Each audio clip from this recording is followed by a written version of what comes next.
Hello everyone, my name is Shawn Strange and I'm from the Texas General Land Office, Community Development and Revitalization Division. Our Commissioner is George P. Bush, and as you can see in our quote, the Texas General Land Office works to rebuild communities, put Texans back in their homes, and help businesses recover after the trauma of disaster.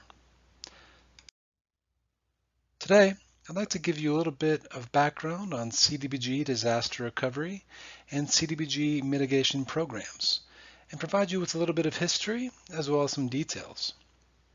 GLO administers the Community Development Block Grant Disaster Recovery and Community Development Block Grant Mitigation Funds allocated to the state by HUD, or the U.S. Department of Housing and Urban Development, following a congressional appropriation that sometimes, not all the times, it could be typically about 15% of the time that there's a major disaster declaration, a state can receive a congressional appropriation or allocation from HUD.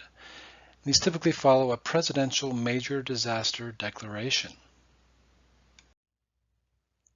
The GLO-CDR Community Development and Revitalization Program is implementing projects and programs all across Texas, utilizing more than $14 billion in CDBG-DR and mitigation funds. As you can see on this slide, we currently are administering $9.7 billion in CDBG disaster recovery for Hurricanes Rita, Dolly, Ike, and of course Hurricane Harvey. We also administer funds for the 2011 wildfires. We're also currently administering funds for 2015 and 2016 storm and flood events. The recent disasters in 2018 and 19 also received an allocation of $285 million that are tied to CDBG-DR funds. The funds that I'll be focusing mostly on today are the CDBG mitigation funds in the amount of $4.29 billion. Now, important note is that these funds for mitigation are for counties impacted by 2015 floods, 2016 floods, as well as Hurricane Harvey. This slide is meant to provide you with the distinction between CDBG-DR funds and CDBG mitigation funds. DR funds are, of course, flexible grants that can be used for infrastructure and housing, and these funds require a presidentially declared disaster tieback, as opposed to the mitigation funds that do not require tieback. The mitigation funds are forward-looking, and these funds are unprecedented with regards to those funds that have been provided by the U.S. Department of Housing and Urban Development. For more information on the distinctions between the two funds, be sure to check out our website and other supporting materials. One important thing to note with the majority of funds that we receive for CDBG-DR are that these funds need to meet national objectives. Now, these funds, as they're expended, must meet one of these national objectives. Those objectives usually start with benefiting low and moderate income persons. Typically, the U.S. Department of Housing and Urban Development requires that 70% of funds allocated to CDBG-DR benefit LMI persons. There's also the ability for these funds to prevent or eliminate slum and blight, as well as having the option of meeting urgent needs. This slide provides you with the distinction between the general CDBG program and CDBG-DR mitigation programs. CDBG funds can be annual or recurring and are for entitlement and non-entitlement communities. These funds are never disaster specific, and the non-entitlement community funds are administered by the Texas Department of Agriculture. At the bottom of the slide, you'll see the definition of what an entitlement community is, and that just keep in mind that entitlement communities do receive direct allocations from HUD annually. The difference between the previously stated CDBG funds and the DR and mitigation funds is that mitigation funds are ad hoc or non-recurring, and eligibility varies between disaster.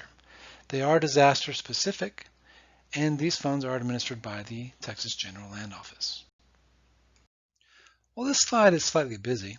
It gives you a nice kind of timeline or breakdown of the different funding streams following a major disaster. There's the initial disaster response provided by FEMA in tandem with TDEM, or the Texas Division of Emergency Management, showing you the components of the Small Business Administration loans and private insurance, as well as the timeline for congressional appropriations, which can be anywhere from 12 to 14 months.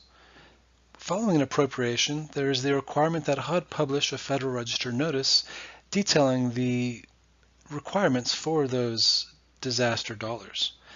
It is then required that the GLO publish an action plan, which can take anywhere from 14 to 26 months. And then it can take even longer should there be a method of distribution for fund allocation to communities across the state or across the impacted area. So, kind of shifting gears, we'll be focusing more on the GLO-CDR, DR, and mitigation action plans.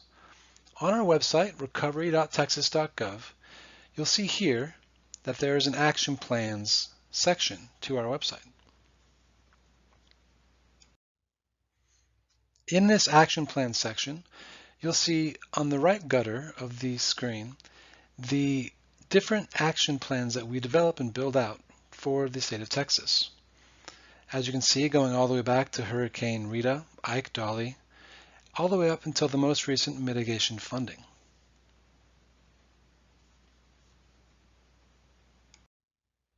This, of course, is one of our biggest action plans, the CDBG-DR Hurricane Harvey recovery. This is the cover on the left side of the screen, and this is the intricate, complex budget that was developed for the Hurricane Harvey recovery. In total, there's been about $5.6 billion that have been allocated to the state of Texas for disaster recovery tied to Hurricane Harvey. There's a variety of programs in housing and infrastructure, economic revitalization, as well as state planning and administration. For more information on the Hurricane Harvey Action Plan, please be sure to visit our webpage and read this action plan. It's quite extensive, and there is a use of funds section that is very useful for understanding which programs we have at the state level. So, this slide helps you see the location of our mitigation action plan, which we'll be speaking more to in just a second. This slide is provided to give the breakdown through a table of the 2015-2016 floods, as well as Hurricane Harvey in 2017. As you can see, the state of Texas was the grantee for 2015, 16, and 2017. And then Houston and San Marcos receive direct allocations, meaning that they have to write their own action plans alongside the state of Texas writing their own action plans for those 3 disaster years. In total, the state received $4.383 billion for mitigation. The program requirements tied to mitigation are that 50% of the funds must address mitigation needs in the HUD-identified most impacted and distressed areas. And you can see those areas in the map to the right that are in the red and blue polygon areas. The funds may be expended outside of the HUD mid areas and the state mid areas if applicants can demonstrate how funds will mitigate within the mid areas. The timeline for these funds is that 50% of the allocation must be spent in 6 years, and a total of 100% must be expended in 12 years. This is a longer timeline than the state typically has to spend money. In the recent allocations for 2015 and 2016, the expenditure timeline is 6 years.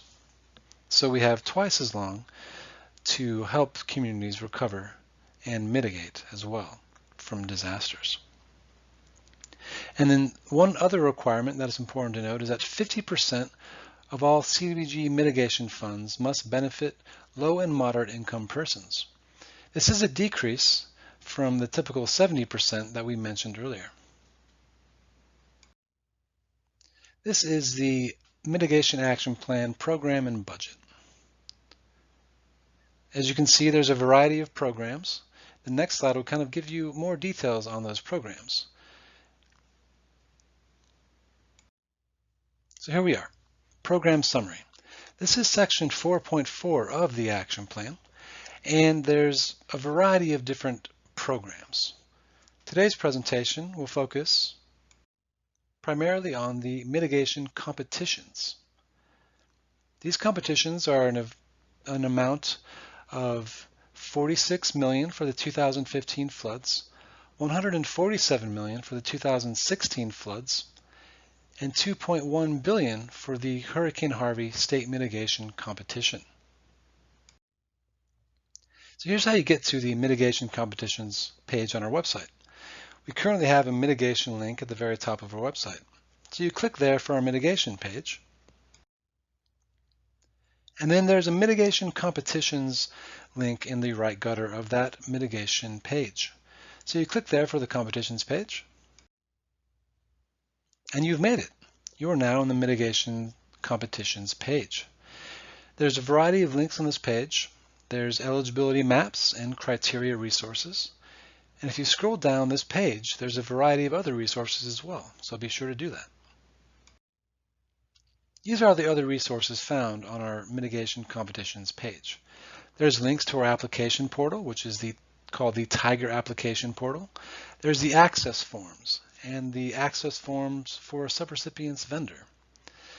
And we also have the links to the application guide, which is very important, and I'll be going into brief detail on, as well as the additional supporting material, such as the frequently asked questions that we update weekly or bi-weekly, certain forms that are required for a community to apply, the mitigation budget justification of retail cost, certification forms, low and moderate income data, supplemental scoring form, the mitigation application data supplemental, which I'll be going into briefly in a minute, as well as procurement guidance, which is very important for communities to understand in order to be sure and procure appropriately for the administration purposes of these funds. So we'll talk a little bit about the mitigation application guide. This guide has a table of contents, which is of course hyperlinked to the different sections. There's 5 supersections in the mitigation application guide, which cover, of course, the introduction to the programs, the Tiger access process, the competition programs, project eligibility, which is a great section providing those projects that are eligible, of course, and those projects that are ineligible. So be sure to check that section out, section 4. Additionally, section 5, the additional application information section, provides record retention requirements, conflict of interest procedures, information regarding false information, application review procedures. What if you have additional questions, the procedures for that. It has a nice list of abbreviations, and it has potential eligible project examples as well. So be sure to check out this application guide for the extensive information that will help you as you build out your application.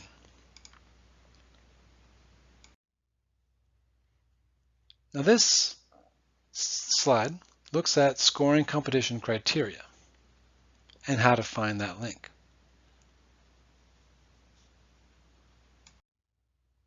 In the scoring competition criteria documentation, this table of contents is also hyperlinked, provides you good information for eligible applicants, eligible applicant areas, as well as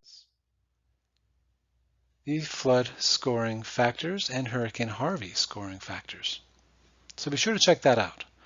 There's 8 factors altogether for 2015 and 2016 floods, and then 1 additional factor for Hurricane Harvey. There's also a good link here for the Mitigation Application Data Supplemental, which provides you information tied to the Composite Disaster Index, social vulnerability, and market value for the county and city. And this is just a helpful slide to let you know that there's a location for the data that communities might be requiring. So, the mitigation competitions, applications are due October 28th, 2020. And for any questions regarding the competitions, please reach out to cdr.mitigation@recovery.texas.gov and be sure to check out our website. This slide is provided just to let you all know that there are additional programs outside of the competitions that will be closing in October. There's a Resilient Communities program, Hazard Mitigation Plans program, there's a Housing Oversubscription Supplemental program. So just be sure to go to section 4.4 in our action plan to look at the details for those remaining programs. So be sure to stay tuned to our website and other information that may be provided through our newsletters on information tied to our competitions, as well as our regional COGMOD efforts. Keep your eyes out for technical assistance and workshops, and as well a variety of program launches that I mentioned just previously. So with that, thank you for your time. My name is Shawn M. Strange. I'm the manager of the policy development team. Here's my email. You can check out our website at recovery.texas.gov and send us general email information or questions at cdr@recovery.texas.gov. Thank you so much for your time, and we look forward to speaking with you on the panel later today.